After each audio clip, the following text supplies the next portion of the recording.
Alrighty, here we are moving on into section 6, and we're going to continue our work with square roots. And after one day of working with perfect squares and using the calculators, today I'm ripping them out of your hands. No calculators today. This is the only way I think I can get you to purposefully start memorizing these perfect squares and lock them up into your head. Okay? Whew, here we go. Are you ready? All right, so I have this heading at the top here, and our learning target for today for estimating square roots should look like this, okay? I can, okay, estimate the value of a square root.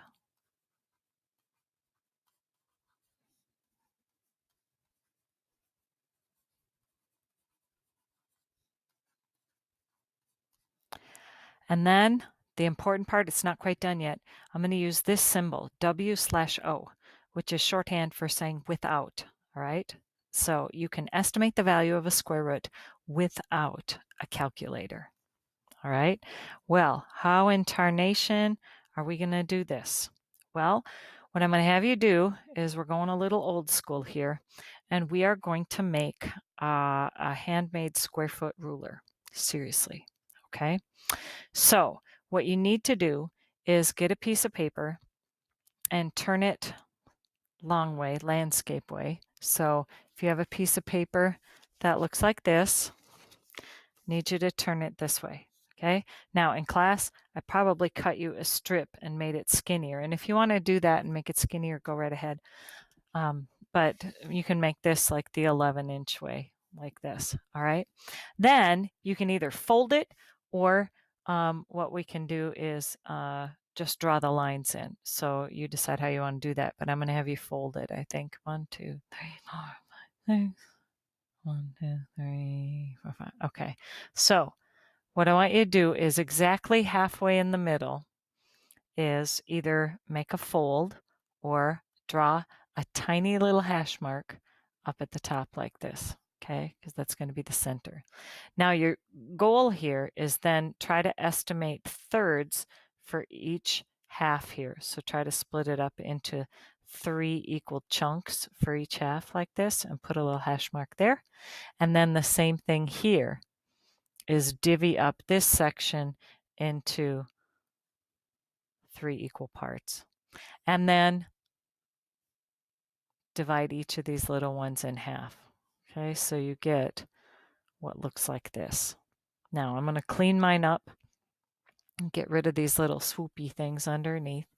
But basically what you should end up with is all these little hash marks on the one side of your makeshift ruler. Okay. Next, I want you to number on here. And if you did it exactly as I have it laid out here, you will get to the number 11. Now, here's the deal. Every single one of these whole numbers represents the square root of a perfect square. So, for example, the number 1 happens to be the square root of 1. The integer 2, the whole number 2, is exactly the square root of 4. 4 is a perfect square. 3 is the same as the square root of 9. 9 is a perfect square. 3 times 3 is 9, so the square root of 9 is 3. 4 times 4 is 16, so the square root of 16 is exactly 4. And so on. 5 squared is 25, so the square root of 25 is 5. Continue on and build this side of your ruler. And if you need to pause the video, go ahead. Whoopsie daisy, 64, 81, 100, 121. Okay, pause if you need to. Then what I want you to do is turn it over and do the same exact thing, making your little ruler tick marks here, just like you did on the front side. So if you have fold marks, it's kind of nice because it falls right in there. And continue on with your numbering, starting on the back side with 12.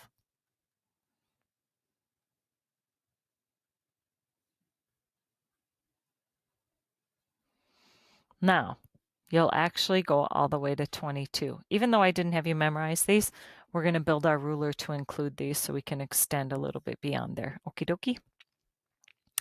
All right, 12 times 12 is 144. Therefore, the square root of 144 is exactly 12. Go ahead and fill out the rest of these. When you get to the number 21, just hold your horses and I'll meet you there.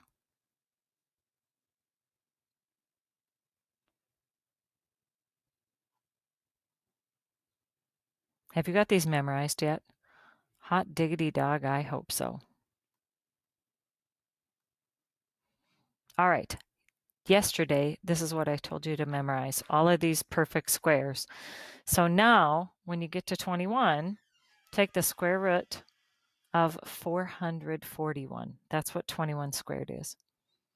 22 squared is 484. Therefore, the square root of 484 is 22. Exactly. All right. Whew. Now, the reason we have all this, and I don't want you touching that calculator because I need you to use this and this handy dandy fancy tool you've just created. We can take square roots of any number. It's just that only these numbers work out to be exactly perfect. Okay, so now let's take a look at what I'm talking about. Square root of 55. All right, the square root of 55. There's a number that this actually represents. What I need you to start fitting in your head and thinking about is about how much is this? So the first thing we're going to do is say, what are the two integers that this lies between? And this is why I need you to grab your square root ruler. That's hard to say. And what I want you to do is look at the square root row. Now I sound like Scooby-Doo. Row. Look at your root row and see where the square root of 55 lies. As I'm zooming along, I see, hey, the square root of 49 is exactly 7. And then the square root of 64 is exactly 8. The square root of 55 is in between these two. Therefore, this number is going to be something between 7 and 8. Yes. Okay, let's try another one. What if I said, what is the square root of 95? Okay, go along. Look along in the root row that you have on your ruler. Well, that's a whole lot of R's. Your root row ruler, or your root row on the ruler. All right, here's what I find. Gosh, really close to the square root of 100, which is exactly 10. Below the perfect square that's on the lower side of this is the square root of 81, which is exactly 9. That means the square root of 95 is somewhere between 9 and 10. In fact, it'll be 9 point something something. Okay, and that's what we'll look for in a minute. I want to take one little other thing that's going to occur today. What if I put a negative sign out front? Don't let that freak you out. This simply means I want the negative value of the square root of 95. Or it's kind of like saying -1 times the square root of 95. Now, I just told you, or we just went through this and said, hey, the square root of 95 is between these two perfect square roots. So it's between 9 and 10. So when there's a negative sign in front, I just want you to think of the same thing. This is between the square root of negative square root of 81 and the negative square root of 100, which is -9 and -10. Okay. Now I know that's kittywampus or backwards than your number line is, but you get the idea. Okay. Okay. So that's one skill you're going to do today. Look at a square root and figure out where does it fit on your number line and specifically between what two integers. Okay. Then what we're going to have you do is say, okay, now don't just figure out what two numbers does it lie between, but specifically, can you estimate approximately how much it is? Okay. So write this one down. Square root of 80. Okay.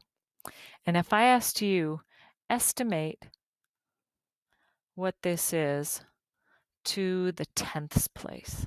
Okay, so before, here's what we were doing. We were saying, well, let's see. Oh, super close to the square root of 81, which is exactly 9. My perfect square below this is the square root of 64, which is 8. Okay, this is 8, this is 9, this is in between. So I know that this, the square root of 80, is going to be approximately equal to 8 point something. I want you to just look at this and say, what would it be closer to? Okay, or can I kind of get an estimate? So let's take a look here. How close are 64 and 80, the numbers? 64 and 80, 64 and 80. Subtract them. They're 16 numbers apart. 80 and 81, they're really close. They're only one number apart, which means this number is, if I was thinking of this on a number line, like this and like this guy is way up here, really, really close to 9. So here's where like 8.5 would be, or 8.5. This guy is way, way, way, way, way up here. If I'm going to estimate, I'm going to say, dude, that's probably like 8.9. I got to be so close to 9. I'm just tippy toe right close, but not there. That would be a good estimate. If you told me 8.5, no, that's not very good. 8.5 would be about halfway in between 64 and 81. And these two numbers are about 17 apart. So this would be somewhere like, the square root of 72 would be somewhere in the middle, not this. Okay, way up here, not in the middle and not down here. Okay, let's try another one. What if I said, will you find the square root of...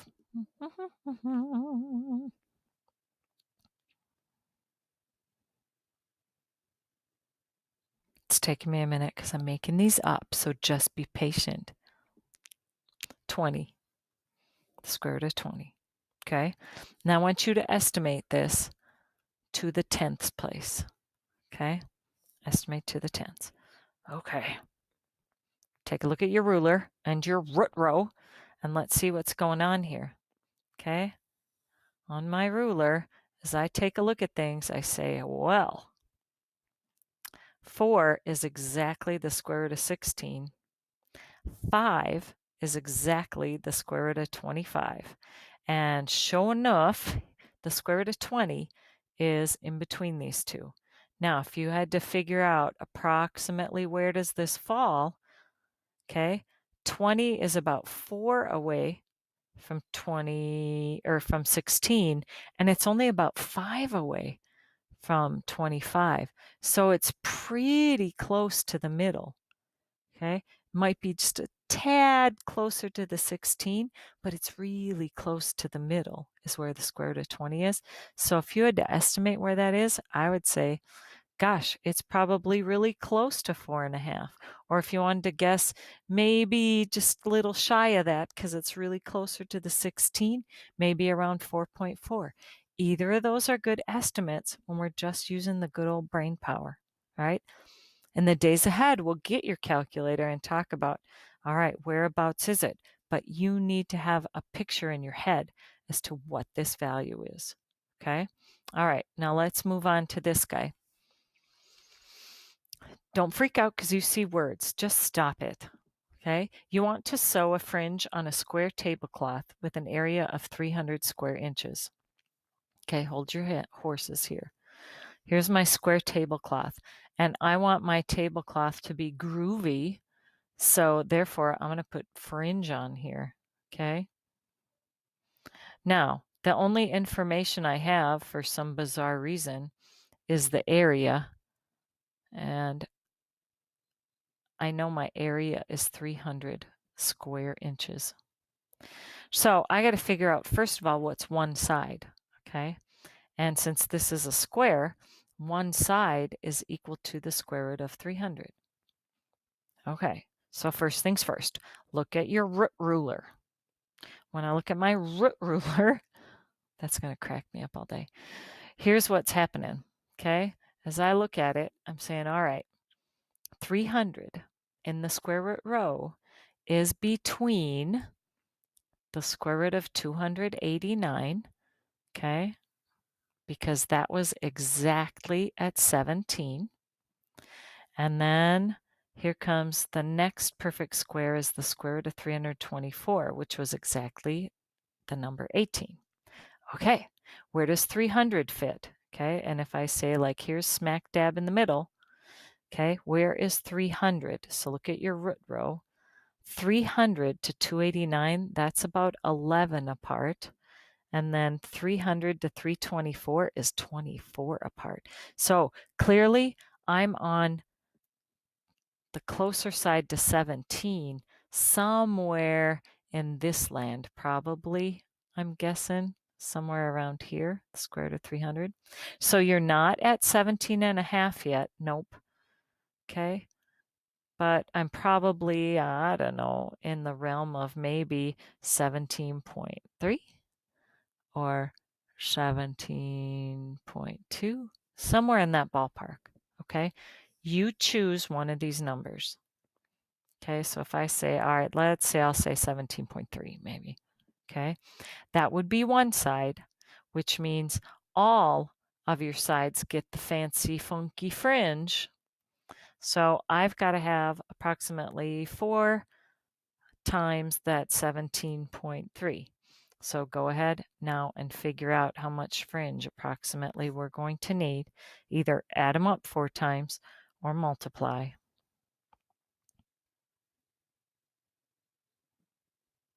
That sound right? 68, 69 and 2/10. Okay. Inches. That's how much fringe I need, approximately. Awesome. So this is what I want you to do today. This is going to be in your textbook. Okay. We haven't done a textbook assignment for a long time. So here's where we're headed. Page 188. I want you to do 1 through 28 all. But I'm going to have you disregard the directions, basically. No calculator. No calculator. Okay? Either you're going to find what 2 numbers is it between or estimate to the nearest tenth. So take a look. Question number 1. Each square root is between 2 integers. Name them and explain your answer. So here's the deal. I want you to write down the square root of 40. Okay? And then I want you to tell me what 2 perfect squares is this guy between. It's between square root of 36, which is 6. Square root of 49 is 7. This guy is between 6 and 7. There's your answer. And for me, as long as you write this part, that mathematically is the explanation you can give me on this assignment. Okay? Go ahead and do. Now, as you go along, hold your horses here. So just quit writing down information and look. Okay? When you get to question number 9, that goes way beyond your root ruler. Okay? And because I said don't use your calculator, what I want you to do is look at 9 and 11, make a prediction or a guess. Okay, we'll check them tomorrow. Okay, as you move along, you'll see this happens with 14 and 15 as well. These go well beyond 484 on your square root ruler. So make guesses on these big guys. See what we come up with. Same thing with 20. You can do 22. I was going to jump the gun there, but nope. You can do 22 and then finish up with these last ones. All right, that's your job. Use your square root ruler. Oh my goodness. And do your estimating. All right, 1 through 28, you can do this. Okay, good luck and may the force be with you.